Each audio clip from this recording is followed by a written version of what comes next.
प्यारे बच्चों, कोविड-19 के कारण इस समय आपका विद्यालय आना स्थगित है। ऐसे में आपकी पढ़ाई निरंतर जारी रहे, इसीलिए हम लेकर आए हैं डिजी साथ कार्यक्रम। इसके माध्यम से आप प्रत्येक दिन सोमवार से शुक्रवार तक पूर्वाह्न 10 से 12 तथा अपराह्न 1 से 2 बजे तक अपनी अपनी कक्षाओं के अनुरूप कार्यक्रम देख सकेंगे। अब पढ़ाई नहीं रुकेगी। स्कूली शिक्षा एवं साक्षरता विभाग झारखंड।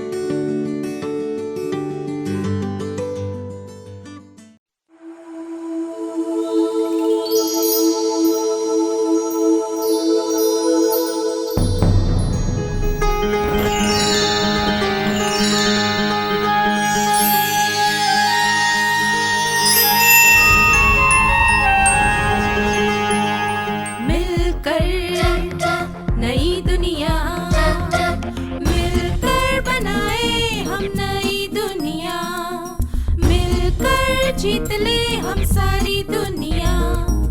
बीच हमें आज बोने दो, रोज उसे थोड़ा बढ़ने दो। छू लेंगे आकाश हम, मन के विचार हकीकत बने। सिद्धि फल से आनंद देंगे, कोशिश कर बढ़े, सोच बुलंद करे।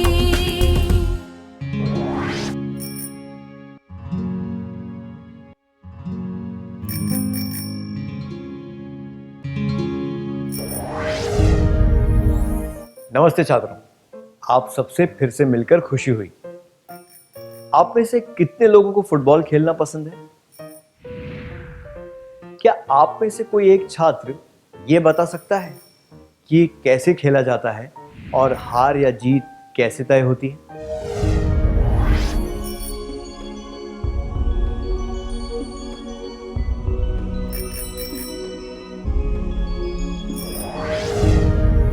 धन्यवाद।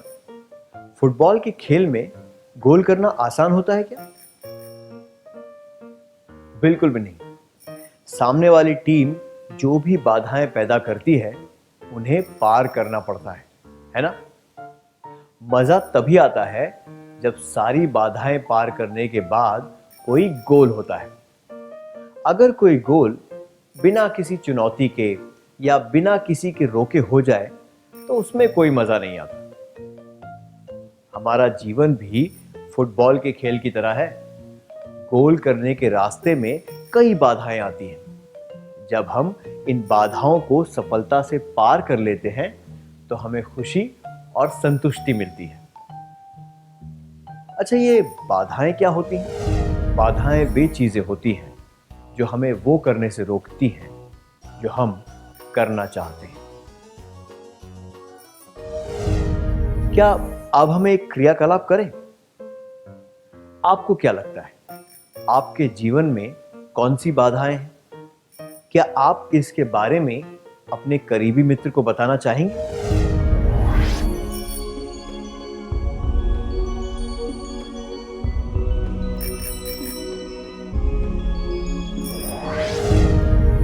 जब हम नजदीक से देखते हैं, तो हमें पता चलता है कि जीवन में आने वाली बाधाएं हमेशा बढ़ती रहती हैं। कुछ बाधाएं अस्थायी या अल्पकालिक होती हैं और इनकी वजह से हमारे विकास में ज्यादा फर्क नहीं पड़ता। पर कुछ बाधाएं हमारी प्रगति के लिए बहुत हानिकारक होती हैं। हम इन बाधाओं को पार करने पर ध्यान देंगे। हमारी राह में आने वाली कुछ बाधाएं हमारे नियंत्रण में होती हैं। उदाहरण के लिए, अगर किसी को लगता है कि खराब लिखावट की वजह से वो अच्छा प्रदर्शन नहीं कर पा रहा है, तो ज्यादा परेशानी उठाए बिना वो उसे सुधार सकता है।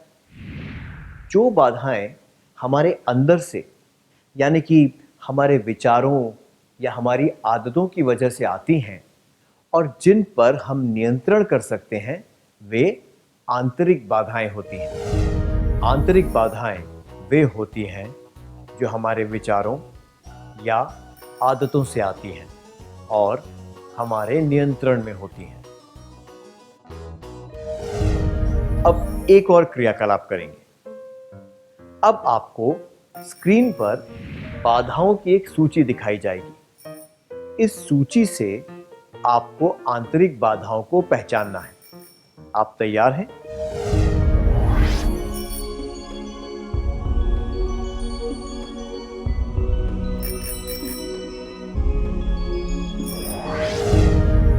धन्यवाद, बहुत बढ़िया किया। क्या अब हम उत्तर जांच लें? आंतरिक बाधाएं, आलस, खुद को हीन समझना, उत्साह की कमी, गुण अथवा योग्यता की कमी, अज्ञानता, खराब सेहत। आइए इन सब बाधाओं को पार करने के बारे में एक एक करके जानते हैं। पहली बाधा है आलस।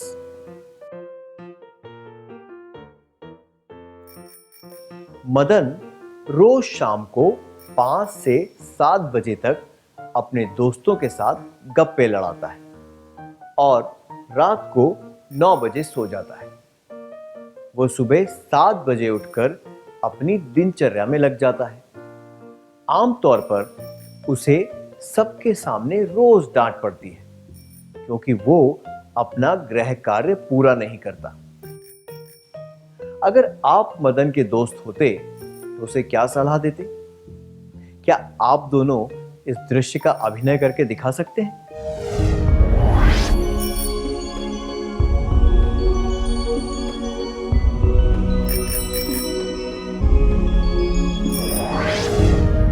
धन्यवाद, आपने अच्छा अभिनय किया। मदन के आलस की वजह से उसे डांट पड़ती है। अगर वो बातें करने और सोने में कम समय बिताए और पढ़ाई व गृह कार्य पर ज्यादा ध्यान दे तो उसे रोज डांट नहीं पड़ेगी। उसे आलस, भुलक्कड़पन, देरी, काम को टालना और ज्यादा सोना जैसी बाधाओं को दूर करते हुए अपने समय का सदुपयोग करना चाहिए। हमें आलस, भुलक्कड़पन, देरी, काम को टालना और ज्यादा सोना जैसी बाधाएं दूर करके अपने समय का सदुपयोग करना चाहिए। अब एक क्रियाकलाप। क्या आपको लगता है कि आलस, भुलक्कड़पन, काम को टालना जैसी आंतरिक बाधाएं आपकी प्रगति को रोक रही हैं?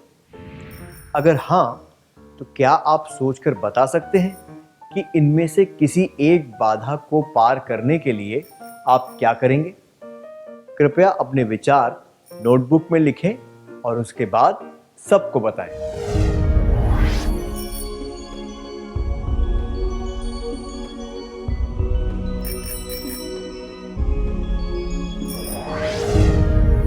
अपनी व्यक्तिगत योजना बताने के लिए धन्यवाद।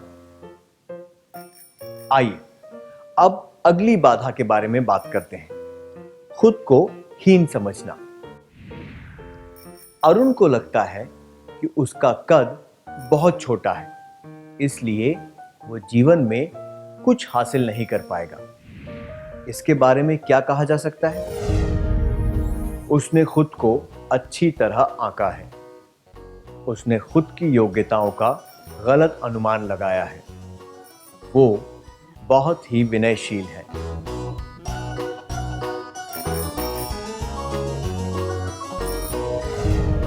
अरुण ने अपनी योग्यताओं का गलत अनुमान लगाया है, इसलिए उसे लगता है कि उसका कद बहुत कम है और वो सफल नहीं हो पाएगा। खुद को हीन समझना विनयशीलता के जैसा नहीं है। विनयशील उसे कहा जाता है जिसे पता हो कि वो बहुत गुणवान है पर उस बात का दिखावा नहीं करता।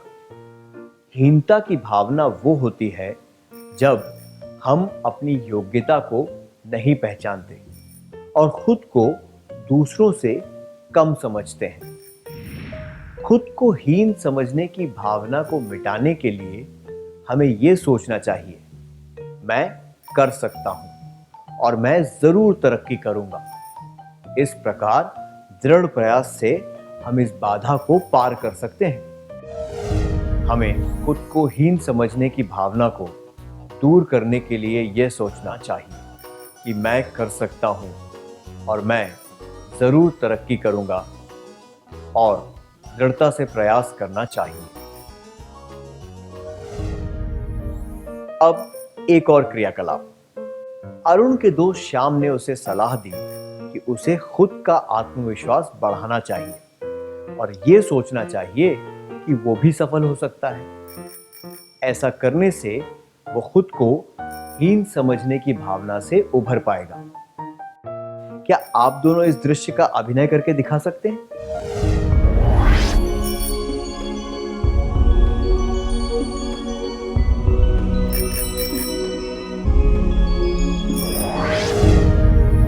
क्या आपको कभी ऐसा लगा है कि आप कोई काम नहीं कर सकते या किसी परिस्थिति को नहीं संभाल सकते? उस योग्यता के बारे में फिर से इस तरह सोचें, मैं भी कर सकती हूं या कर सकता हूं। मैं पूरी दृढ़ता के साथ इसमें जुट जाऊंगा या जुट जाऊंगी और इसे अपनी नोटबुक में लिख दें।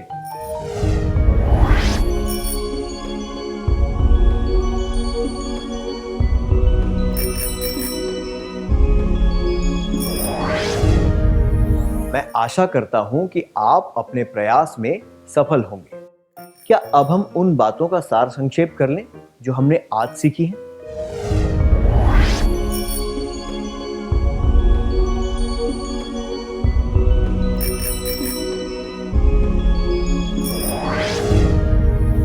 बाधाएं वे चीजें होती हैं जो हमें वो करने से रोकती हैं जो हम करना चाहते हैं। आंतरिक बाधाएं वे होती हैं जो हमारे विचारों या आदतों से आती हैं और हमारे नियंत्रण में होती हैं। आलस, खुद को हीन समझना, उत्साह की कमी, गुण अथवा योग्यता की कमी, अज्ञानता, खराब सेहत कुछ आंतरिक बाधाएं हैं।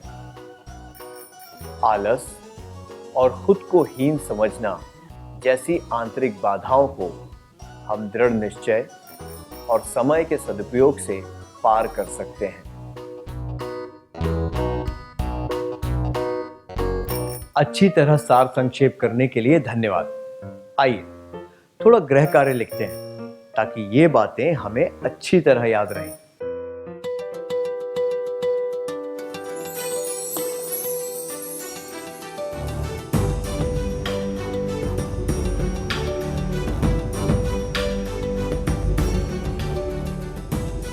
प्रश्न 1। सुधीर को अच्छी तरह अंग्रेजी बोलना नहीं आता, पर कोई और व्यक्ति जब अंग्रेजी में बात कर रहा हो तो वो समझ पाता है। उसे लगता है कि वो कभी भी अंग्रेजी में बोलना नहीं सीख पाएगा। आप उसे क्या कहेंगे? जवाब 1। तुमने सही कहा। तुम कभी भी अंग्रेजी में अच्छी तरह बात नहीं कर पाओगे। जवाब 2। अगर तुमने गलती कर भी दी तो कोई बात नहीं, बस तुम बात करते रहो और सुनते रहो। जवाब 3। क्या ये ज़रूरी है कि तुम अंग्रेजी में बात करना सीखो?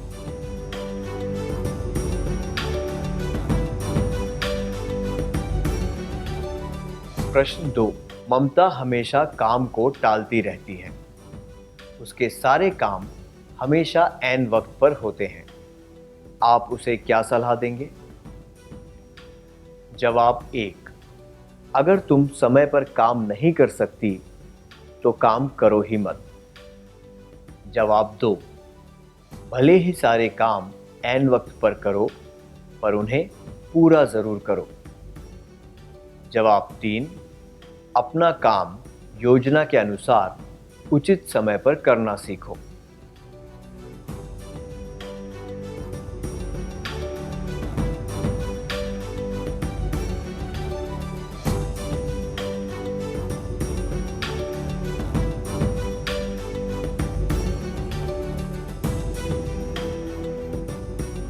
क्या आप अगली बार आने से पहले ये काम करके लाएंगे? तब तक के लिए अलविदा।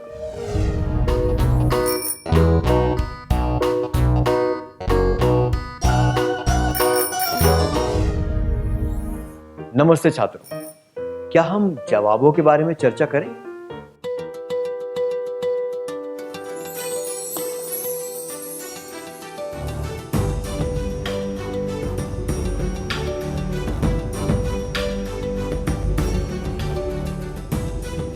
प्रश्न 1। सुधीर को अच्छी तरह अंग्रेजी बोलना नहीं आता, पर कोई और व्यक्ति जब अंग्रेजी में बात कर रहा हो तो वो समझ पाता है। उसे लगता है कि वो कभी भी अंग्रेजी में बोलना नहीं सीख पाएगा। आप उसे क्या कहेंगे? ये जवाब कि तुमने सही कहा, तुम कभी भी अंग्रेजी में अच्छी तरह बात नहीं कर पाओगे, और क्या ये ज़रूरी है कि तुम अंग्रेजी में बात करना सीखो, अनुचित है। इन सुझावों से उसे अपनी बाधाएं पार करने में मदद नहीं मिलेगी। जबकि ये जवाब, अगर तुमने गलती कर भी दी तो कोई बात नहीं, बस तुम बात करते रहो और सुनते रहो, उचित है। इससे उसे अपनी बाधा दूर करने में मदद मिलेगी, क्योंकि इसमें बताया गया है कि उसे प्रयास करते रहना चाहिए। ऐसा करने से वो खुद को हीन समझने की भावना को दूर कर पाएगा। आपने कौन सा उत्तर चुना?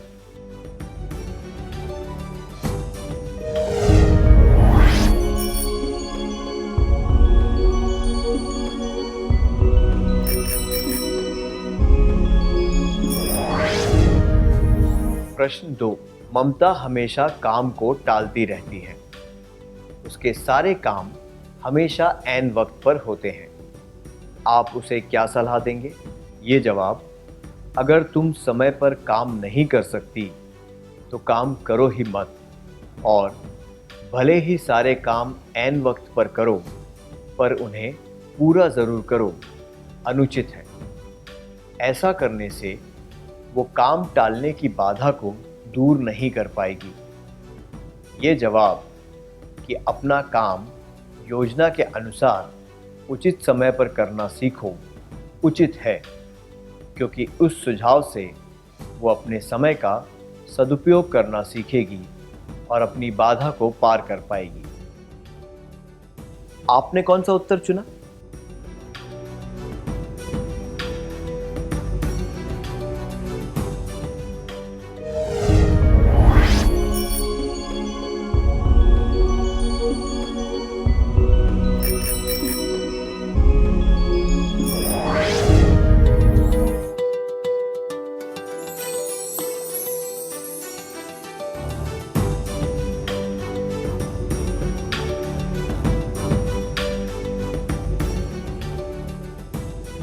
जिन छात्रों के जवाब सही थे उन्हें बधाई।